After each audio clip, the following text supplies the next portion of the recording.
Greetings! Stay in the know with Dr. Now. Today I'm going to discuss human nature. What is human nature? I think a fair definition would be behavior all humans would exhibit regardless of external influences, correct? So that means people should have a set of behaviors they always do, no matter where they were born or what environment they live in. And don't forget when they lived either. A famous scientist named Charles Darwin was noted to believe that humans and other animal species had no truly fixed nature. So if humans don't have a fixed nature, where do traits like selfishness and greed come from? The answer is scarcity. When something is scarce, people hoard it.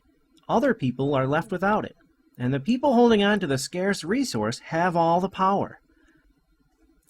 I believe that humans are blank slates and learn, as they did as cavemen, that when there isn't enough for everyone and someone has to go hungry, you have to do what it takes to survive. That's all there was when we were basically animals ourselves. But today we have a system that follows the same rules. As I've shown before, scarcity is rewarded with profit. Consider this. All money is created through loans. Mathematically speaking, there is more debt in the system than there is money to cover the principal and the interest.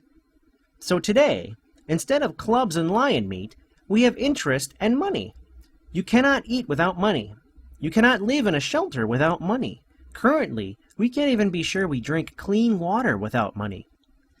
Survival is undeniably dependent on having money. So looking back, the cavemen learned that they must fight each other for survival. Nowadays, we must fight each other for money and therefore our very survival. It's musical chairs. Not only can someone lose for simply being unlucky or for not being quick or ruthless enough, but someone must lose. This creates an enormous amount of stress for people.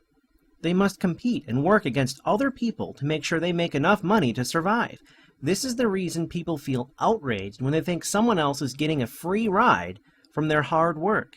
It really is crazy when you realize the survival system we have is designed to give people money for performing no labor. I mentioned this in a previous episode about money, but I'll talk about it in another way. People must take out loans to interact with our system of survival. Want an education to be able to compete in society? You need a school loan. Do you want to live in a house? You need a home loan. Do you need a car to get to work to make a wage? You need a car loan.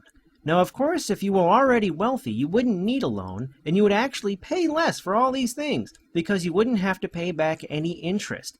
The U.S. government does the exact same thing when it needs money for anything. It actually borrows the money, with a promise to pay back the full amount plus interest. The result, like I said before, is that the amount of debt in our system is larger than the amount of money to pay it back. So the people who are left out in the cold and need to take out loans to survive in our system must work against interest that can never be paid back. This can be called wage slavery. People must work to pay for their food. They must work to pay for their home. They also must work to pay the interest for the right to interact with our survival system. In other words, the already rich in our survival system can do nothing, contribute nothing to society, and sit back and collect money from people doing actual labor. It's important to think about the big picture. If money is created with debt, then debt is inevitable. With such a system, social stratification, that is, inequality in the quality of life, is unavoidable. But what's that?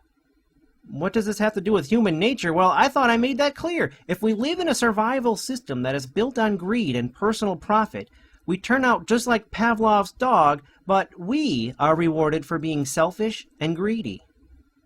So besides greed, what else can we look at to give us examples of the flexibility of human nature?